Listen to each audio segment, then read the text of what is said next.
Selamat pagi, salam dan salam sejahtera buat kita semuanya. Perkenalkan, kami dari kelompok 5 yang akan mempresentasikan hasil dari materi kami. Sebelum itu, izinkanlah kami memperkenalkan diri. Perkenalkan, kami dari kelompok 5 yang dimana saya Yunus Alexandro Sengaringo sebagai moderator, Rizky Sitanggang sebagai pembaca, Marice Simamura sebagai pembaca, Isdayani Simamura sebagai pembaca, Ernauli Marbon sebagai pembaca, Lydia Silaban sebagai pembaca, Wisda Fredika Segala sebagai pembaca, dan terakhir Bang David Bebeto Manalo sebagai pembaca. Baiklah, di sini saya akan memulainya. Yang pertama, definisi sosiologi keluarga. UNESCO mendefinisikan keluarga sebagai satu institusi biososial yang terbentuk oleh sedikitnya dua orang dewasa, yaitu laki-laki dan perempuan, yang tidak memiliki hubungan darah tetapi terikat tali perkawinan dengan atau tanpa atau belum memiliki anak. Sedikitnya keluarga berfungsi memenuhi dan memuaskan kebutuhan lahir dan batin, termasuk kebutuhan sosial. Baiklah, saya Ernauli Marbun akan melanjutkan materi. Berikut ini definisi-definisi sosiologi yang dikemukakan beberapa ahli yang mendasari perumusan pengertian sosiologi keluarga. Pertama, Pitinum Sorokin. Menurutnya, sosiologi adalah ilmu yang mempelajari hubungan dan pengaruh timbal balik antara aneka macam gejala sosial, misalnya gejala ekonomi, gejala keluarga, dan gejala moral. Kedua, Raucek dan Warren. Sosiologi adalah ilmu yang mempelajari hubungan antara manusia dan dalam kelompok-kelompok. Yang ketiga, William dan Meyer F. Nimkov. Sosiologi adalah penelitian secara ilmiah terhadap interaksi sosial dan hasilnya, yaitu organisasi sosial. Yang keempat, J.A.A. Van Dorn and J.C. Lammers. Sosiologi adalah ilmu pengetahuan tentang struktur-struktur dan proses-proses kemasyarakatan yang bersifat stabil. Yang kelima, Max Weber. Sosiologi adalah ilmu yang berupaya memahami tindakan-tindakan sosial. Yang keenam, Selo Sumarjan dan Seolomin Sumardi. Sosiologi adalah ilmu kemasyarakatan yang mempelajari struktur sosial dan proses-proses sosial termasuk perubahan sosial. Yang ketujuh, Paul B. Horton. Sosiologi adalah ilmu yang memusatkan penelaahan pada kehidupan kelompok dan produk kehidupan kelompok tersebut. Yang kedelapan, Surjono Sukanto. Sosiologi adalah ilmu yang memusatkan perhatian pada segi-segi kemasyarakatan yang bersifat umum dan berusaha untuk mendapatkan pola-pola umum kehidupan masyarakat. Selanjutnya yaitu kajian tentang keluarga. Keluarga merupakan komunitas primer yang terpenting dalam masyarakat. Komunitas primer artinya suatu kelompok dengan kedekatan antara kelompok anggota-anggotanya sangat erat. Secara historis terbentuk keluarga dari satuan yang merupakan organisasi terbatas dan mempunyai ukuran yang minimum, terutama pada pihak-pihak yang awalnya mengadakan suatu ikatan. Ia merupakan bagian dari masyarakat yang berintegrasi dan mempunyai peran dalam suatu proses organisasi kemasyarakatan. Keluarga merupakan kelompok sosial pertama dalam kehidupan sosial. Manusia pertama kali memerhatikan keinginan orang lain, belajar, bekerja sama, dan belajar membantu orang lain dalam keluarga. Pengalaman berinteraksi dalam keluarga akan menentukan tingkah laku dalam kehidupan sosial di luar keluarga. Menurut Ahmadi, keluarga merupakan suatu sistem kesatuan yang terdiri dari anggota-anggota yang saling mempengaruhi dan dipengaruhi satu sama lain. Sekian dari saya, terima kasih. Shalom, saya Lisdayani Simamora akan melanjutkan presentasinya, yaitu keluarga besar Extended Family Konjanskui Famili yaitu keluarga yang terdiri dari semua orang yang berketurunan dari kakek dan nenek yang sama, termasuk keturunan masing-masing istri dan suami. Atau dengan kata lain, keluarga besar adalah keluarga bati ditambah kerabat lain yang memiliki hubungan erat atau hubungan darah dan senantiasa dipertahankan, misalnya kakek, nenek, paman, bibi, sepupu, ponakan, dan sebagainya. Fungsi keluarga: setelah sebuah keluarga terbentuk, anggota keluarga memiliki tugas masing-masing. Suatu pekerjaan yang harus dilakukan dalam kehidupan keluarga inilah yang disebut sebagai fungsi. Meskipun keluarga didefinisikan secara berbeda, namun terdapat kesamaan dalam rumusan yang berbeda. Kesamaan itu mencakup ciri-ciri pokok, yaitu yang pertama, keluarga merupakan kelompok atau persekutuan sosial yang paling kecil. Yang kedua, keluarga terbentuk apabila ada ikatan darah, perkawinan, dan adopsi. Yang ketiga, keluarga merupakan suatu pertumbuhan yang berawal dari dua orang yang berbeda jenis kelamin yang diikat dalam ikatan pernikahan. Selanjutnya saya serahkan kepada moderator. Shalom, baik, saya akan melanjutkan presentasi ini. Terdapat dua bentuk keluarga dalam masyarakat, yaitu keluarga inti dan keluarga besar. A.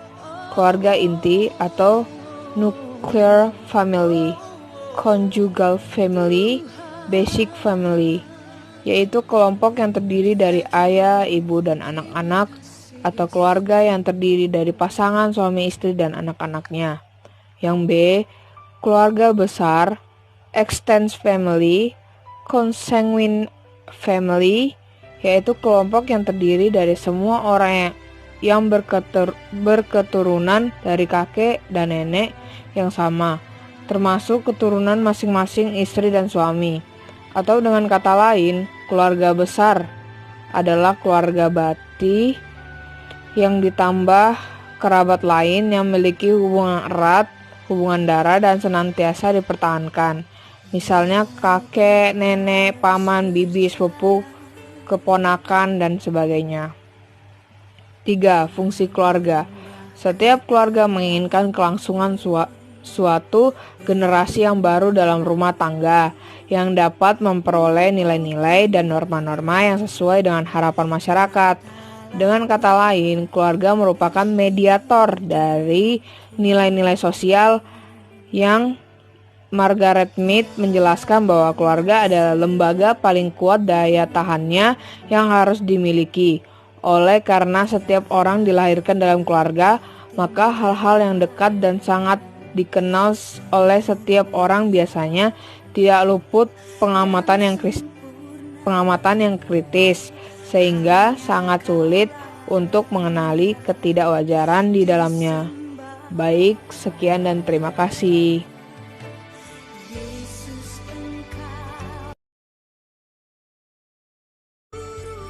Baiklah, saya Friskila Sitanggang akan melanjutkan. Adapun fungsi lainnya dari keluarga adalah sebagai berikut. Yang pertama, fungsi biologis. Berkaitan dengan pemenuhan kebutuhan biologis dan seks suami istri untuk menghasilkan keturunan, memenuhi kebutuhan gizi keluarga, serta memelihara dan merawat anggota keluarga secara fisik. Yang kedua, fungsi sosialisasi, yaitu anak berhubungan dengan pembentukan kepribadian anak, serta memperkenalkan pola tingkah laku, sikap, keyakinan, cita-cita, dan nilai-nilai yang dianut oleh kelompok sosial atau masyarakat. Yang ketiga, fungsi afeksi, berhubungan dengan rasa atau afeksi, misalnya rasa kasih sayang, keintiman, perhatian, dan rasa aman yang tercipta dalam keluarga. Yang keempat, fungsi edukatif, berkaitan dengan pendidikan untuk anak sesuai dengan tingkat perkembangannya, serta menyekolahkan anak untuk memberikan pengetahuan, keterampilan yang sesuai dengan bakat dan minat anak. Yang kelima, fungsi religius. Fungsi ini mendorong dikembangnya seluruh anggota menjadi insan-insan agama yang penuh ketakwaan kepada Tuhan Yang Maha Esa, serta menunjukkan penghayatan dan perilaku nilai-nilai agama. Baiklah, selanjutnya F. Fungsi protektif, Fungsi ini bertujuan agar memberikan tempat yang nyaman bagi anggota keluarga dan memberikan perlindungan secara fisik, ekonomis maupun psikologis bagi seluruh anggotanya. Selanjutnya G. Fungsi rekreatif.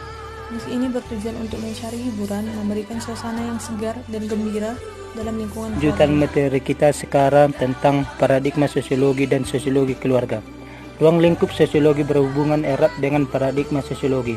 Secara umum, pengertian tentang paradigma dinyatakan sebagai suatu pandangan mendasar, arus utama pemikiran, pedoman utama pemikiran, dari suatu disiplin ilmu tentang segala sesuatu menjadi materi utama atau subjek mater yang harus dipelajarinya. Paradigma sosiologi merupakan pandangan mendasar sosiologi tentang masyarakat sebagai materi utama yang dipelajarinya. Paradigma lah yang membantu merumuskan tentang segala sesuatu yang dipelajari. Paradigma sosiologi memberi pandangan dan pedoman mendasar pada siapapun yang hendak mempelajari masyarakat dengan menemukan jawaban atas pertanyaan-pertanyaan apa, mengapa, dan bagaimana. Ruang lingkup sosiologi keluarga dalam bingkai paradigma sosiologi. Studi tentang sosiologi keluarga merupakan upaya untuk memahami kelompok sosial. Penjelasan mengenai sosiologi keluarga memiliki ruang lingkup studi yang terkait dengan kelompok sosial. Sebab keluarga adalah salah satu wujud atau bentuk dari kelompok sosial di masyarakat. Keluarga selaku kelompok sosial merupakan satu kesatuan realitas sosial. Dengan realitas atau fakta sosial tentang keluarga, kita bisa melakukan pemahaman lebih lanjut atau mendalam tentang studi sosiologi keluarga melalui penelitian empiris. Hubungan sosial atau interaksi sosial menggambarkan proses teratur yang membedakan posisi dan peranan sosial individu-individu di dalam keluarga dan masyarakat. Ruang lingkup studi sosiologi keluarga berdasarkan paradigma di definisi sosial memerlukan kemampuan menafsir dan memahami tindakan sosial secara kontekstual. Baiklah, saya Marici Simomora akan menjelaskan tentang hubungan sosial atau interaksi sosial. Hubungan sosial atau interaksi sosial menggambarkan proses teratur yang membedakan posisi dan peranan sosial individu-individu di dalam keluarga dan masyarakat. Richter memberikan keterangan bahwa struktur sosial dan peranata sosial merupakan objek penyelidikan sosiologi. Durkheim menyatakan bahwa di dalam peranata sosial terkandung fakta sosial. Peranata dan fakta sosial pada dasarnya memiliki hubungan yang erat dalam masyarakat dan juga merupakan objek dari studi sosiologis yang penting. Ruang lingkup studi sosiologi akan saya jelaskan dalam keluarga berdasarkan paradigma. Definisi sosial memerlukan kemampuan menafsir dan memahami tindakan sosial secara kontekstual. Ketika kita mempelajari materi pokok sosiologi keluarga di tengah masyarakat tradisional, juga di masyarakat yang sedang bergulat dengan proses perubahan sosial yang cepat, kita berhadapan dengan proses persoalan tindakan rasional yang berkembang dari masyarakat, yang cara berpikir rasionalnya tumbuh dalam perubahan sosial yang runtut. Dengan rasionalitas berpikir masyarakat tradisional dan masyarakat yang sedang berubah cepat dan yang berlangsung melalui lompatan-lompatan. Artinya, ada tahap perubahan berpikir yang dilewati, maka rasionalitas berpikir yang berkembang di masyarakat tersebut melahirkan tindakan sosial yang berbeda dengan tindakan sosial yang lahir dari rasionalitas yang digambarkan dalam paradigma definisi sosial. Baiklah, sekian dari kelompok kami. Kami dari kelompok 5 mengucapkan terima kasih.